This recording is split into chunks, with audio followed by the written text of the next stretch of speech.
Pro Football Focus ranked the upcoming free agents, and quarterbacks took the top spots. Drew Brees came in at number 1, followed by Dak Prescott, and Tom Brady who rounded out the top 3. And last night, Tom Brady posted to his Instagram story saying, quote, "Go ahead and bet against me. You think you've seen the best of me. I'm grateful for you doubting me, and I'm determined to prove you wrong again." So, Shannon, do you agree with this ranking? Yeah. Yep. Drew Brees is better short term. Dak Prescott is better long term. So, yep. Agree with it. I can't. Okay, but we're talking about right here, right now. I would take Drew Brees and Dak, Dakota Rain, whoever comes first. Yeah. I'm taking them over Tom Brady. The guy you gave F. Yes. Oh, yeah. And the guy that you gave A. Now you want somebody over here, but it's my turn. It is. You interrupted me. Look, I don't think anybody has. Drew Brees played at a higher level than Tom Brady played last year. Dak Prescott, although his record is not in there, I thought he played better than Brady did last year. Skip, I'm sorry.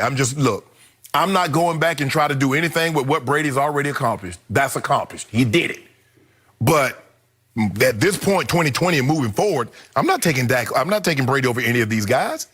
What? I mean, guy's going to be 43. I mean, was he not trying to prove people wrong last year? Oh, I guess he was coming off the Super Bowl. You didn't need to prove anything, J. But I thought that's what athletes always do. I thought the measuring stick is that it's not getting complacent. It's not when you scale one mountain, you find another one. Yep. Okay, you climb the Andes, you go to Kilimanjaro. You get Kilimanjaro, you go to Everest. Oh, I thought that's what you did. So now, so you telling me Tom Brady took off last year?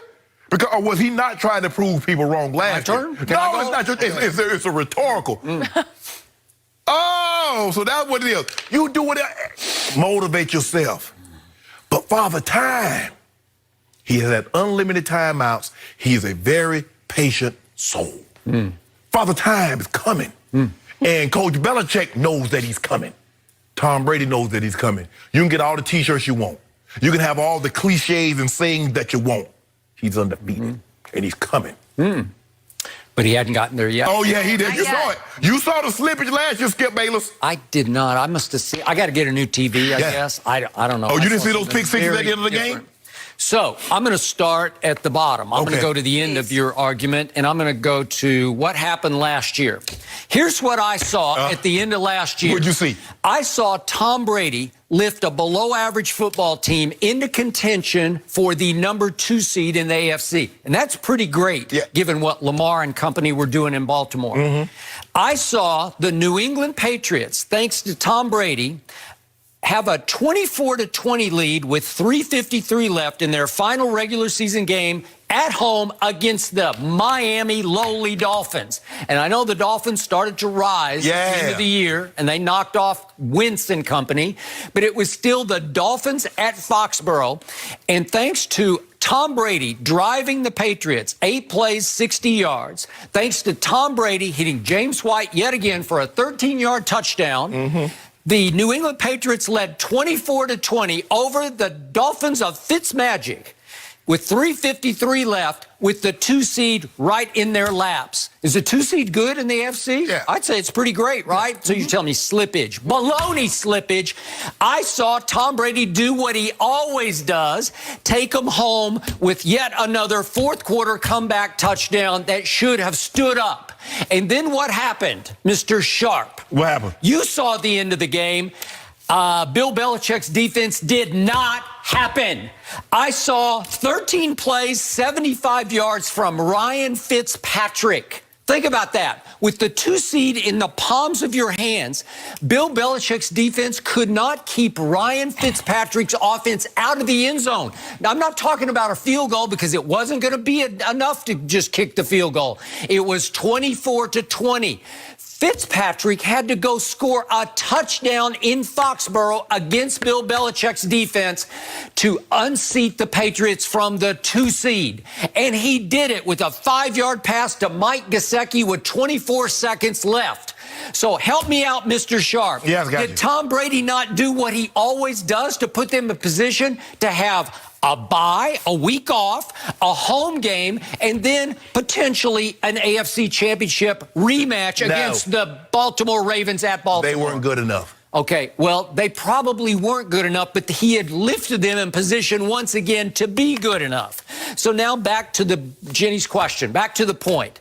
I am the biggest Dak Prescott fan who ever walked this planet. I can't tell. Well, Correct. you can't tell because I told you from the start, the guy in question is the GOAT. And the GOAT going on 43 still looks pretty healthy to me, and he is extremely driven. And what did the great Shannon Sharp tell me?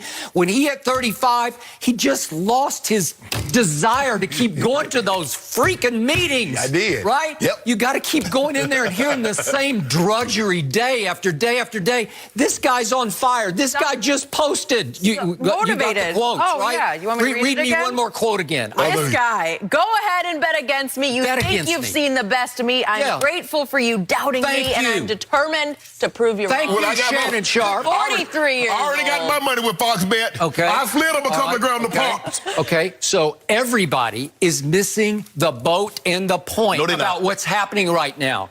This is the equivalent of Michael Jeffrey Jordan at the end of his prime in Chicago in 1998, suddenly becoming a free agent and saying, "Hello, world, come and get me." This is the Michael Jordan who quit. Remember, he quit because Phil Jackson was going to get replaced by Jerry Krause. So he just said, "I retire." Tim Floyd. Huh? Tim Floyd. Krause was going to replace Phil with Tim Floyd. With Tim Floyd. I'm sorry, with Tim Floyd. Yeah, from Iowa State.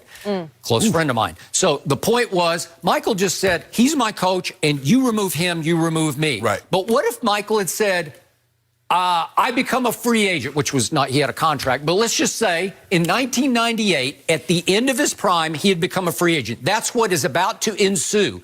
And everybody is missing the point and the boat on this one, except all those teams who are quietly preparing to go all in to try to sign Tom Brady. Watch. Just watch what's about to happen. But the difference this is unparalleled. This has never happened before. You say Tom Brady had no slippage. His play is exemplary. Tom Brady had the lowest QBR since they've been tracking it, since QBR became an official stat. He had his lowest yards per attempt, completion percentage. He had a pick 6 in Miami because that's how they got the 20, Jenny. You know, he's supposed to only had 13 points. And then he canceled it. Whoa, he don't cancel nothing. You can't cancel that. Yes, he canceled it. Hold on. Up 24-20. Here, defense, all you got to do is make them punt one time. Just make them go to 4th down and throw it away. Skip, you write me a check. I become overdrawn. They take that money out, the check bounce. They take that money out of my account. As a matter of fact, I got a homeboy right now at Savannah State. His mom wrote him a check for $50. I cashed it. Check bounce. They took $50 from me. He still owed me. That was in '88. So they take that money out of my account. You try to make it. Hey, I got a question. Yeah. Who was Tom Brady's go-to receiver last year? Help me out. Julian Edelman. Thank you. Super Bowl MVP. Wait a second. We're talking about beat up, broken down 33-year-old Julian Edelman, whose timeout had busted ribs, a bad knee, and a shoulder that would require, soon after the season, surgery. How did he get that? Surgery. Tom Brady throwing them ducks to him. Speaking of ducks, Julian Edelman led the National Football League in drop passes. He led all receivers in drop passes, and that was your go-to. Who was your tight end last year? Help me out. Was it Rob Gronk? No, it wasn't, obviously. Whoa! Now you like Gronk. Hold on. I know Tom Brady didn't usher a 28-3 comeback with Gronk off the field. Remember, Jenny? Oh, Gronk is good, but Tom Brady. Okay, what were the alternatives? Benjamin Watson at age 39, you like that? Or how about the immortal Matt Lacoste? How about as a group of tight ends, last in receptions in the whole National Football League was the Patriots. Last. Okay, and we've talked about N'Keal Harry. I love the draft choice. I thought it was great, but he got hurt. He missed the first 8 games, and he never got it. He never got in any rhythm. But hold on, I'm confused, Jenny, because we have this discussion every year. Now, at first, Julian Edelman is a Hall of Famer. Yeah. Now Julian Edelman is a busted up, broken down shell of himself. It happens. He had a lot of injuries. So he shouldn't be in the Hall of Fame. Is he not a high contact player? Is he not high collision? Yes, he not is. A possession receiver. But here's the thing. But when I tried to explain to people that Chris Hogan is better than you think, okay, you got it. I give you that. Better than you think. I give you that. Oh, it's all Tom Brady. Okay, I give you that. If it's all Tom, guess what group of receivers ranked last in separation last year? Separation's a key element to getting open to catch the football. Last were the New England Patriots. I'm not finished. Who ranked 18th in the NFL in rushing? The New England Patriots. So Tom couldn't take some pressure off by handing the ball. He was 20th in QBR. He was 19th. So that explains why. So they couldn't protect him very well. They couldn't run the ball. Nobody could get open to catch the ball. And you can throw all the numbers you want, but what did your eye test tell you? Did you see lost velocity or mobility? Did you see it? And I'm not saying he had much mobility. You saw lost velocity? I see that. I did not. I see going down this way. I did not see it. I don't see the meter going up in here. Okay, but time out. You've been seeing that for 4 straight years, and he kept making you eat your words. Okay. So this year, he didn't want me to eat my words this year, huh, Jenny? You know, the very previous years, he made me eat my words. He didn't want me to eat them. He made you. Belichick didn't hold up his end of the bargain. Oh, my goodness. Am I not right? No, okay, what if they stopped Ryan Fitzpatrick? You don't like their odds as the 2 seed? I like them at least to get to the AFC Championship. Let that sink in for just a second, Skip. All the games in which they gave up 17 or more points, they lost. You know, you got Tom Brady to go. You mean to tell me? I just gave you. He's got no help, zero help. In fact, I could have picked 3 guys from Dorchester who have been better than the receivers he had. Skip, you know seriously, what? You know before the game, he could have picked 3 guys from Dorchester. I just Googled the term. Nobody does more with less. And they got a picture of Tom Brady right there to the side of it. That's not what you told me, Skip Bayless. Everybody's been preaching. Nobody does more with less than Tom Brady. So now that he got less, do more. Obviously, if it becomes an ugly contractual impasse with Dak Prescott, do I believe right here, right now, that Tom Brady would give my Cowboys a better chance to win next year's Super Bowl? You better believe I do. He'll give any of these teams, the Chargers or the 49ers. You hear that, Dak? He'll give, well, yeah, you better hear it. Ooh, Dak. Maybe that'll make Dak come to his senses a little bit. Dak ain't gonna do it. Maybe Dak will say, Todd France dug in. Yeah. Well, he dug in like an Alabama tick on a hound. Yeah. He ain't going nowhere. And Jerry might call him up one of these next few nights and say,